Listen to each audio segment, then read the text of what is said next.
नमस्कार। आज हम डिस्कस करेंगे गिरिराज पत्रिका जो कि हिमाचल प्रदेश की साप्ताहिक पत्रिका है। तो मार्च महीने का पार्ट 5 जो है हम गिरिराज पत्रिका का डिस्कस करेंगे। हर एक क्वेश्चन को डिटेल से डिस्कस किया जाएगा ताकि आपको आपके आने वाले एग्जाम्स में हेल्प मिल सके। पहले के पार्ट भी डिस्कस किए जा चुके हैं, जनवरी, फरवरी और मार्च के 4 पार्ट डिस्कस किए जा चुके हैं। 5वें नंबर का पार्ट है। अभी देखिए, अभी आपको पता है Himachal Pradesh public service commission की 2 नोटिफिकेशंस आ चुकी हैं। एक असिस्टेंट इंजीनियरिंग साइंटिफिक ऑफिसर और एक कंडक्टर की जो है वो नोटिफिकेशन आ चुकी हैं। अब कमेंट्स आ रहे थे कि कंडक्टर के लिए अलग से सीरीज चलाइए। कमेंट्स आ रहे थे कि जो इंजीनियरिंग जेई सिविल का पेपर निकला है, असिस्टेंट इंजीनियर सिविल का पेपर निकला है, उसके लिए अलग से जो है वो सीरीज चलाई जाए। एक बार फिर से रिपीट कर देता हूँ कि ये जो हमारी सीरीज़ चली हैं ये Himachal Pradesh public service commission के हर एक एग्ज़ाम में आपकी डेफिनेटली हेल्प करेंगी, इस बात की गारंटी है। चाहे वो आपका एलाइड का हो, एचएएस का हो, जेबीटी का हो, टीजीटी का हो, sub inspector, junior office assistant, conductor, कोई सा भी एग्ज़ाम क्यों ना हो जहाँ पर जीके पूछी जाएगी, डेफिनेटली यहाँ से क्वेश्चन कवर किए जाएंगे, जैसे कि पहले भी किए जा चुके हैं। तो बिल्कुल भी चिंता करने की ज़रूरत नहीं है। मैं बार बार आपको यही कहता हूँ कि अगर आपने किताबें पढ़ रखी हैं तो रिवीजन करने का सबसे बेस्ट तरीका है यूट्यूब। किताबों का स्थान कभी भी यूट्यूब नहीं ले पाएगा। किताबों से पढ़ना ही पड़ेगा। किताबें पढ़िए और वीडियोस देखिए और बार बार रिवाइज कीजिए, बस वही एक मेथड है सक्सेस का। बोलते हैं सबसे पहला क्वेश्चन देखते हैं अभी हम यहाँ पर। बोलते हैं what is the name of app which will be launched by Himachal road transport corporation for the information about buses, charging station and other facilities. तो बोलते हैं कि हिमाचल प्रदेश पथ परिवहन निगम द्वारा कौन सा ऐप लॉन्च किया जाएगा जो बसों, उनके चार्जिंग स्टेशन, अन्य सुविधाओं की जानकारी जो है वो देगा। तो बजट में बात कही गई थी कि एक ऐसा ऐप जो है वो लॉन्च किया जाएगा जिससे ये सारी जानकारी जो है वो मिल जाएगी। अब इस ऐप का नाम पहले जानिए। इस ऐप का नाम था vehicle location app. Vehicle location app option B जो है वो सही आंसर है। ये बहुत ज़्यादा इंपॉर्टेंट क्वेश्चन है, खासकर आने वाले एग्जाम के लिए। पहले तो थोड़ी सी जानकारी देख लीजिए। देखो, गिरिराज पत्रिका में क्वेश्चन कवर नहीं हुआ था, परंतु डायरेक्टली इनडायरेक्टली ये बजट से क्वेश्चन जो है वो आपके लिए बनता है। अब आप जानिए कि व्हीकल लोकेशन ऐप जो है ये लॉन्च किया गया है एचआरटीसी के द्वारा। किया जाएगा, अभी किया नहीं गया है, विल भी है तो किया जाएगा एचआरटीसी के द्वारा, जहां पर सारी जानकारी ये मिल जाएगी। बसेस की timing, charging station, other facilities जो है वो प्रोवाइड करवाई जाएंगी। डिजिटल फेयर कलेक्शन सिस्टम भी जो है वो इम्प्लीमेंट किया जाएगा बसेस में, जो ट्रांसपोर्ट कॉरपोरेशन की बसेस होंगी उनमें। ये आप जानिए। तो ये 2 चीज़ें आपने ध्यान रखनी है। परंतु ये ऐप मोस्ट इंपॉर्टेंट ऐप है। पहले भी एक इस तरह का ऐप जो है वो उस टाइम चर्चा में था, वो ऐप पूछा जा चुका है, तो ये ऐप भी पूछा जाएगा, ये ज़रूरी है। और देखिए, गिरिराज पत्रिका में सारे क्वेश्चन कवर नहीं होते करंट अफेयर के वीकली, तो जो अदर न्यूज़पेपर कहीं से भी क्वेश्चन बनते हैं ना, मैं उन सभी को कवर कर देता हूँ गिरिराज पत्रिका में ही, ताकि हेल्प मिल जाए। अगर कोई क्वेश्चन छूट जाता है तो अगली एडिशन में वो कवर कर दिया जाता है। इससे डेफिनेटली एग्ज़ाम में हेल्प मिलती है। हम एग्ज़ाम ओरिएंटेड स्टडी जो है वो कर रहे हैं, तो इस तरह की चीज़ें ज़रूरी हैं। आगे बोलते हैं recently who has been appointed as new executive chairman of Himachal Pradesh state legal services authority. तो बोलते हैं कि हाल फिलहाल में हिमाचल प्रदेश राज्य विधिक सेवा प्राधिकरण के नए कार्यकारी अध्यक्ष के रूप में किसको चुना गया है। तो अभी हाल फिलहाल में आपने ध्यान रखना है कि नए जो हैं वो एग्जीक्यूटिव चेयरमैन बनाए गए हैं Himachal Pradesh state legal services authority के। इनका नाम है त्रिलोक सिंह चौहान। ऑप्शन ए जो है वो सही आंसर है। जज हैं ये जस्टिस त्रिलोक सिंह चौहान। इनका नाम आपको याद रह जाएगा क्योंकि जूनियर ऑफिस असिस्टेंट 817 का केस जब चला था तो इन्हीं की बेंच में जो है वो बहुत बार केस सुना गया और फाइनल डिसीजन दिया गया। तो आपने ये ध्यान रखना है कि Himachal Pradesh state legal services authority से क्या क्वेश्चन बन सकता है। तो इसके बारे में ध्यान रखना है कि जो Himachal Pradesh state legal services authority है, इसको हिमाचल प्रदेश लोक अदालत भी कहा जाता है। ये जो है एक स्टैच्यूरी बॉडी है, और स्टैच्यूरी बॉडी है तो इसको स्टैच्यूरी बॉडी को जो है लीगल सर्विसेज अथॉरिटी एक्ट 1987 के तहत जो था वो रिकॉग्नाइज किया गया है। 1987 का एक्ट है जिसके तहत इसको रिकॉग्नाइज किया गया है, ये भी आपने साथ में जोड़ लेना है। तो यहाँ से इतना काफ़ी है याद रखने के लिए। अगर एग्जाम में क्वेश्चन पूछा जाता है तो इतना ही पूछा जाएगा। अगला क्वेश्चन देखिए जी। अगले क्वेश्चन में बोलते हैं recently in which of the following airport of Himachal Pradesh Doppler system setup by airport authority of India. ये क्वेश्चन बहुत ज़्यादा इंपॉर्टेंट है। बोलते हैं कि अभी हाल ही में भारतीय विमानपत्तन प्राधिकरण द्वारा हिमाचल प्रदेश के निम्नलिखित में से किस हवाई अड्डे में डॉपलर सिस्टम स्थापित किया गया है। जानेंगे कि ये डॉपलर सिस्टम क्या है, उससे पहले जानिए कि ये एयरपोर्ट कौन सा है जहाँ पर ये डॉपलर सिस्टम जो है वो स्थापित किया गया है। तो ये है भुंतर एयरपोर्ट, ऑप्शन बी सही आंसर है। भुंतर एयरपोर्ट कहाँ पर पड़ता है, डिस्ट्रिक्ट कुल्लू में जो है वो पड़ता है। यहाँ पर क्या होगा, अब यहाँ पर जो है वो खराब मौसम में भी जो है वो लैंडिंग की जाएगी। बड़े ही कम शब्दों में कहा जाए तो ये होगा कि खराब मौसम में भी जो है अब यहाँ पर लैंडिंग जो है वो की जा सकती है। और इसके बारे में थोड़ा सा डिटेल से जानते हैं। डिटेल से इस तरह से है कि ये जो डॉपलर जो है, Doppler very high frequency omni range इसको कहा गया, DME डिस्टेंस मेजरिंग इंस्ट्रूमेंट है। इसको सेटअप किया गया है एयरपोर्ट अथॉरिटी ऑफ इंडिया के द्वारा। जो थाची हिल्स है, थाची हिल्स में जो है वो इसको क्या किया गया है, एस्टेबलाइज किया गया है। ये थाची हिल्स आपने ध्यान रखना है कि 60 किलोमीटर है भुंतर एयरपोर्ट से और कुल्लू और मनाली के बॉर्डर पर जो है वो है। अब यहाँ पर इसको कमीशन किया गया है। आपने ध्यान रखना है साथ में कि यहाँ पर क्या होगा, अब जो एयरक्राफ्ट होते हैं वो जो है वो ख़राब मौसम में भी जो है वो लैंड कर पाएंगे। इस तरह की सुविधा जो है वो और हिमाचल में नहीं है।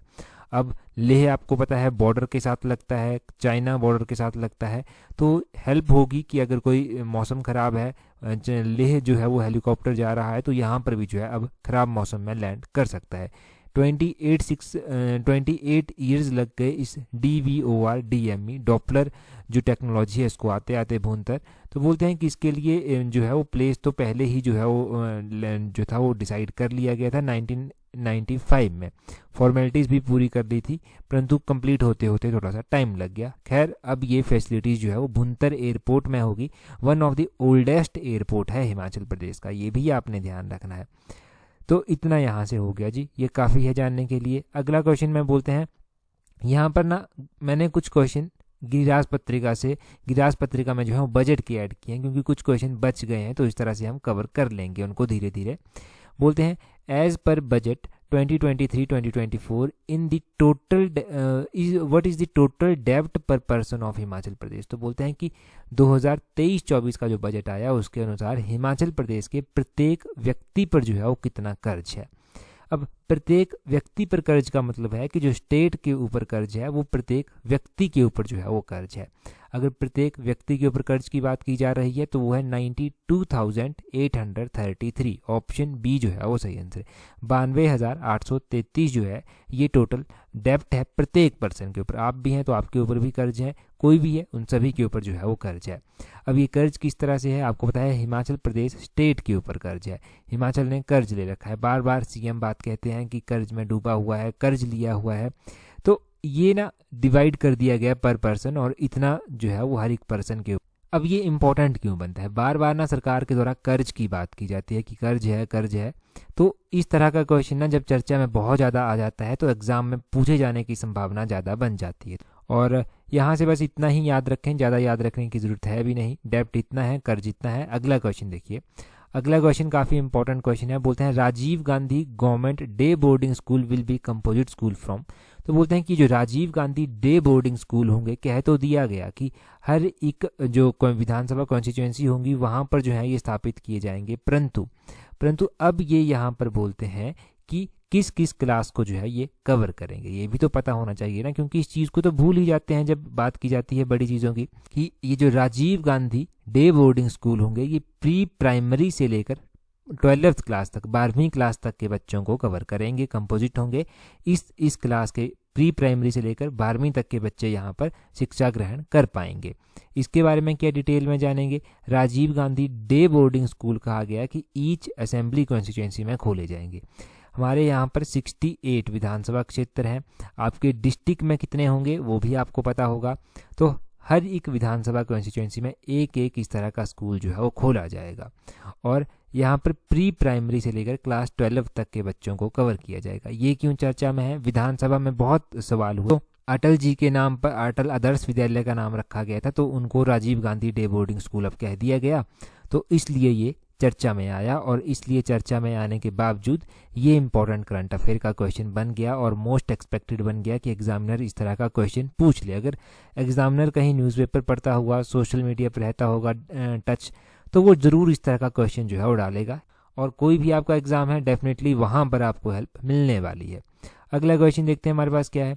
ज़्यादा एक्सप्लेनेशन, इतनी एक क्वेश्चन से ना उस क्वेश्चन से रिलेटेड ही एक्सप्लेनेशन आज हम डिस्कस कर रहे हैं, बाकी ऑप्शंस को कवर नहीं कर रहे।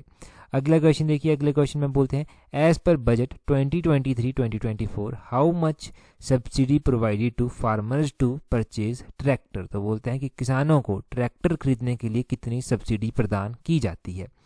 आपने ध्यान रखना है कि हिमाचल प्रदेश में किसान जो ट्रैक्टर खरीदना चाहता है उसको सब्सिडी दी जाएगी, ये कहा गया बजट में। अब उसको कितनी प्रतिशत, तो उसको कहा गया कि हम आपको 50% सब्सिडी जो है वो देंगे। अब ट्रैक्टर खरीद लीजिए, ट्रैक्टर 20 लाख का है तो हम आपको 10 लाख देंगे, 10 लाख आपको अपना इन्वेस्ट करना होगा। इसके बारे में जानिए। ये जो ट्रैक्टर प्रोवाइड करवाए जाएंगे 50% सब्सिडी पर प्रोवाइड करवाए जाएंगे, और ये जो है ये सब मिशन ऑन एग्रीकल्चर मैकेनाइजेशन है, इसके तहत जो है, इसके अंतर्गत जो है वो प्रोवाइड करवाए जाएंगे। तो ये मिशन भी ध्यान रखना है, सब मिशन ऑन एग्रीकल्चर मैकेनाइजेशन जो है ये मिशन है जिसके तहत जो है ये प्रोवाइड करवाया जाएगा। अगर कृषि, पशुपालन, बागवानी, मत्स्य क्षेत्र में स्टार्टअप को कोई स्टार्टअप करना चाहता है तो उसको प्रोत्साहित करने के उद्देश्य से जो है वो किसानों को फार्मर प्रोड्यूसर ऑर्गेनाइजेशन तथा फार्मर इन्वेस्टमेंट ग्रुप के वित्तीय संस्थानों, बैंकों के माध्यम से 2% की दर पर ऋण जो है वो उपलब्ध करवाया जाएगा। अगर आपको लोन के बारे में जानकारी होगी तो लोन में इंटरेस्ट रेट बहुत ज़्यादा होता है, 7, 8, 10, 11 अलग अलग इंस्टीट्यूशंस के हिसाब से। परंतु अगर किसान स्टार्टअप करना चाहता है कोई तो उसको 2% की दर से जो है वो लोन दे दिया जाएगा। मतलब लोन की अच्छी फैसिलिटी प्रोवाइड करवाने की बात यहाँ पर कहते हैं। एक ये किसानों के बारे में हो गया। अगला क्वेश्चन देखिए, बोलते हैं Him Ganga scheme is related to which of the following. तो बोलते हैं कि हिम गंगा स्कीम जो है वो किससे संबंधित है। अगर आप इस ऑप्शंस को पढ़ेंगे ना तो शायद कन्फ्यूज़न थोड़ा सा हो जाएगा, परंतु हिम गंगा ऑप्शन जो है वो है डेवलप मिल्क बेस्ड इकॉनमी इन स्टेट, की एक मिल्क बेस्ड इकॉनमी जो है वो स्टेट में होनी चाहिए, है ना। तो इसके लिए जो है वो हिम गंगा स्कीम जो है वो चलाई गई। हिम गंगा स्कीम सुनते ही आपके मन में एक स्कीम आई होगी, वो है दूध गंगा योजना। दूध गंगा योजना जो है आपने ध्यान रखना है कि ये योजना नाबार्ड की सहायता से चलाई गई थी, दूध गंगा योजना। और कौन से ईयर में लॉन्च की गई थी, तो दूध गंगा योजना जो था वो 2009 में जो था वो लॉन्च की गई थी। तो दूध गंगा योजना हो गया, हिम गंगा योजना हो गया, दोनों डेयरी से जुड़ी हुई हैं। दूध गंगा योजना के बारे में, हिम गंगा योजना के बारे में थोड़ा सा और जान लेते हैं। ये जो हिम गंगा योजना है बजट में आई है तो बहुत ज़्यादा इम्पोर्टेंट जो है वो हो जाए। तो हिम गंगा योजना के नाम से आपको पता चल रहा है कि दूध से जुड़ी हुई है, दूध आधारित अर्थव्यवस्था को विकसित करने की बात कही गई है। इस योजना के तहत पशुपालकों को दूध की ट्रू कॉस्ट बेस्ड कीमत जो है वो दिलाई जाएगी, अच्छी कीमत दिलाने की बात कही गई है। दूध प्रोक्यूरमेंट भी की जाएगी, मतलब दूध उनसे लिया जाएगा, प्रोसेसिंग, मार्केटिंग, ये सब व्यवस्था की करने का जो है बात कही गई है। राज्य सरकार ने ये भी सुनिश्चित करने की कोशिश करने के लिए कहा है कि दूध उत्पादक, दूध से जो उत्पाद बनते हैं, दूध के जो उत्पादक हैं, उनको दूध की कीमतों में क्षेत्रीय और मौसमी उतार चढ़ाव से बचाया जाए। आपको पता है फ्लक्चुएशन होती रहती है मौसम के साथ, प्राइजेज में भी, तो उससे बचाया जाए, ये भी कोशिश की जाएगी। और विशेष रूप से गरीब वर्ग के दूध उत्पादकों को जो है वो दूध की उचित कीमत दिलाई जाए, ये कोशिश जो है वो की जाएगी। और हिम गंगा योजना के तहत जो है के लिए जो है वो 500 करोड़ की राशि जो है वो व्यय करने का प्रस्ताव रखा गया है।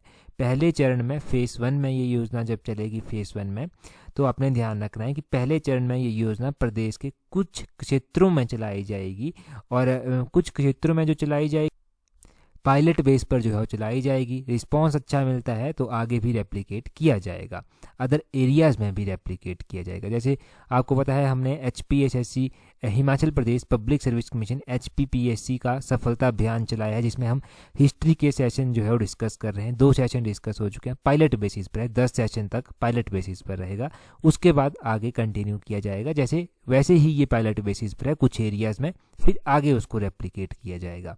तो इस तरह से ध्यान रखें।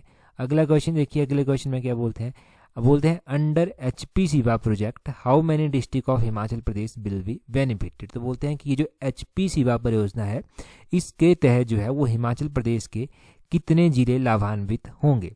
एचपी सिवा परियोजना की जब भी बात की जाती है चर्चा में रहती है, तो इसके तहत 7 जिलों को लाभान्वित किया जाएगा। ऑप्शन बी सही आंसर है। डिटेल से जानते हैं कौन कौन से ये जिले हैं, क्या क्या बात कही गई है। एचपी सिवा योजना के तहत आपने ध्यान रखना है कि 6000 हेक्टेयर एरिया जो हॉर्टिकल्चर के तहत आता है 28 डेवलपमेंट ब्लॉक में और 7 डिस्ट्रिक्ट, ये 7 डिस्ट्रिक्ट हैं बिलासपुर, हमीरपुर, कांगड़ा, मंडी, सिरमौर, सोलन और ऊना। इनमें जो है ये एचपी सिवा परियोजना चलाई गई है और बोलते हैं कि आने वाले 5 वर्षों में जो है वो 1292 करोड़ की लागत से जो है ये जो 6 हेक्टेयर एरिया बताया गया है, इस एरिया को जो है वो इस एरिया का विकास किया जाएगा एक तरह से कहिए। और इससे जो है वो 15,000 से अधिक बागवान परिवार जो हैं वो लाभान्वित होंगे। और ये भी आपने ध्यान रखना है कि परियोजना के अंतर्गत किसानों की निजी भूमि पर एक फसल एक क्लस्टर अप्रोच में जो है वो संतरा, अमरूद, अनार, लीची, प्लम, जो पिकन नट होता है, परसिमोन होता है, आम आदि फलों का जो है वो उत्पादन किया जाएगा। ये आपने ध्यान रखना है। तो यह एचपी सिवा परियोजना की पूरी जानकारी यहाँ पर दी गई है। नेक्स्ट क्वेश्चन देखते हैं हमारे पास क्या दिया गया है। अगला क्वेश्चन देखिए। अगले क्वेश्चन में बोलते हैं यहाँ पर बोलते हैं how much subsidy on the interest on the loan up to 50,000 will be given under Mukhyamantri Laghu दुकानदार कल्याण योजना। तो बोलते हैं कि 50,000 रुपये तक के ऋण पर मुख्यमंत्री लघु दुकानदार कल्याण योजना के तहत ब्याज दर पर कितनी सब्सिडी दी जाएगी। लोन दिया जाएगा, लोन पर जो ब्याज लगेगा उसके ऊपर सब्सिडी दी जाएगी। तो कितनी % सब्सिडी दी जाएगी? 50% सब्सिडी दी जाएगी। ये आपने ध्यान रखना है। पहला क्वेश्चन ये बन गया।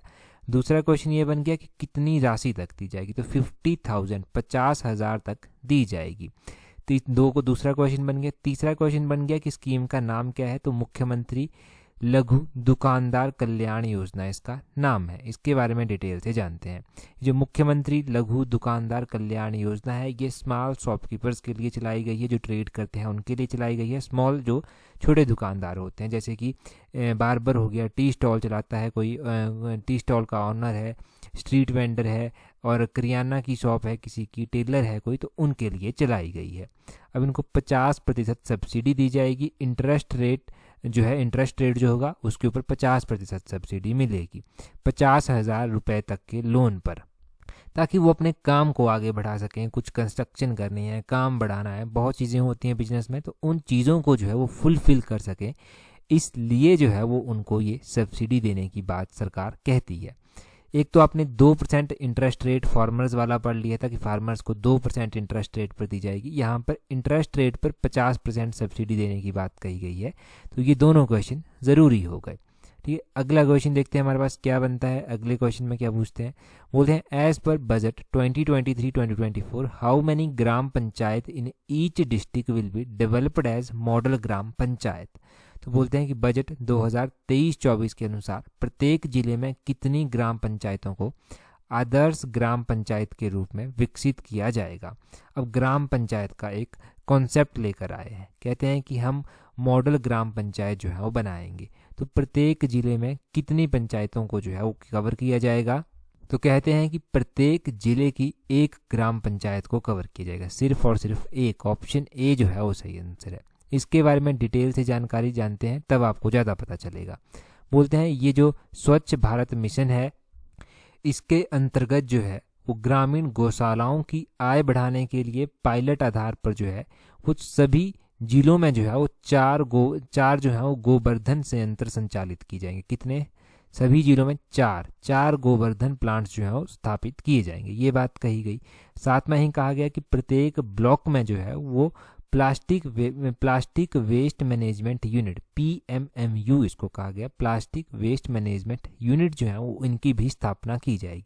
तो ये ब्लॉक स्तर पर की जाएगी प्रत्येक ब्लॉक में। और साथ में कहा गया कि हर जिले में स्वच्छ भारत मिशन के तहत, किसके तहत, ये ज़रूर ध्यान रखना है कि किसके तहत, ये पॉइंट बहुत ज़रूरी है। हर जिले में स्वच्छ भारत मिशन ग्रामीण के तहत और CSR फंड के तहत, इसके तहत जो है वो एक ग्राम पंचायत को जो है वो मॉडल ग्राम पंचायत के रूप में विकसित किया जाएगा, ये कहा गया है। ध्यान रखना है कि स्वच्छ भारत मिशन ग्रामीण और CSR फंड के तहत जो है ये होगा कि हर जिले में जो है एक ग्राम पंचायत को जो है वो मॉडल ग्राम पंचायत के रूप में विकसित करने की बात इन्होंने कही है। ये मोस्ट इम्पोर्टेंट हो गया ये भी, तो इसको भी आप नोट कर लें, ध्यान रखें। मैं एक बार फिर से दोहरा रहा हूँ कि आने वाले Himachal Pradesh public service commission में ये डाटा बहुत ज़्यादा हेल्प करने वाला है। यहाँ से कई बार तो बहुत क्वेश्चन पूछ लिए जाते हैं, कई बार एक दो क्वेश्चन तो मान के चलिए कि बनेंगे ही बनेंगे ऐसे क्वेश्चंस, तो इन क्वेश्चंस को हर एक एग्जाम के लिए तैयार कीजिए। अब बात करते हैं कुछ ऐसे कॉन्सेप्ट हैं जो क्वेश्चन फॉर्म में नहीं बनाए हैं, ऐसे ही हम बात करेंगे उनकी। एक बात की गई थी राजीव गांधी स्वरोजगार योजना की। ये जो राजीव गांधी स्वरोजगार योजना है इसके बारे में क्या कहा गया था, इसके तहत जो है वो स्वरोजगार एवं स्टार्टअप जो है इनमें सहायता प्रदान सरकार करेगी। किस तरह से, इसमें कहा गया है कि विभिन्न उद्यमों के साथ साथ डेंटल क्लीनिंग में मशीनरी एवं औजार, मत्स्य इकाइयाँ, ई टैक्सी तथा 1 मेगावाट तक के सोलर पावर प्रोजेक्ट को भी जो है वो सम्मिलित किया जाएगा इस परियोजना में। और टैक्सी पर मिलने वाले उपदान को भी जो है वो सभी वर्गों के लिए समान रूप से 50% जो है वो किया गया है कि कितना 50% अनुदान किए दिया जाएगा। टैक्सी पर जो मिलता है, ई टैक्सी पर बात की गई है, इलेक्ट्रॉनिक टैक्सी पर जो है वो 50% अनुदान देने की बात कही गई है। तो ये आपने पहले राजीव गांधी स्वरोजगार योजना के बारे में जाना कि इस योजना के तहत स्टार्टअप में हेल्प मिलेगी, चाहे वो डेंटल है, डेंटल क्षेत्र में इक्विपमेंट के लिए है, मशीनरी के लिए है, 1 मेगावाट तक के सोलर पावर प्रोजेक्ट स्थापित करने हैं, तो इनमें जो है ये राजीव गांधी स्वरोजगार योजना हेल्प करेगी। और साथ में ये जो ऊपर वाला पॉइंट है ये भी इम्पोर्टेंट है। यहाँ से क्या बन सकता है, यहाँ से ध्यान रखना है कि सरकार ने ये कहा है कि 2007 में शुरू की गई एक योजना थी जिसमें दालों और खाद्यान्न तेलों पर जो है वो अनुदान राशि जो है सरकार देती थी। अब इसको मतलब कांग्रेस ने स्टार्ट किया था 2007 में। अब इसमें जो है वो 265 करोड़ रुपया जो है वो खर्च किया जाएगा, जिसमें क्या होगा, दाल और खाद्यान्न तेल जो है वो इनके ऊपर अनुदान राशि जो है वो दी जाएगी। ये कहा गया है कि ऐसी सब्सिडी वगैरह देने की बात कही। तो ये ध्यान रखना है कि 2007 में इस तरह की स्कीम को स्टार्ट की गई जिसमें सब्सिडी दी जाती थी दालों, एडिबल ऑयल और दालों में, खाने के तेल में और दालों में जो था वो सब्सिडी दी जाती थी।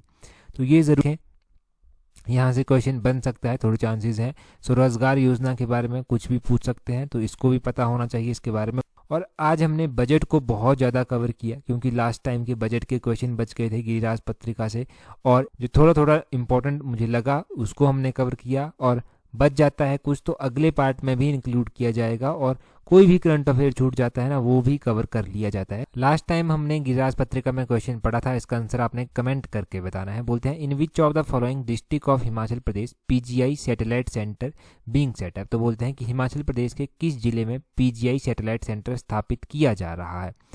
डिटेल से हमने पढ़ा था लास्ट टाइम गिरिराज पत्रिका में, सबसे पहला ही क्वेश्चन था, तो जल्दी से कमेंट करके बता दीजिए।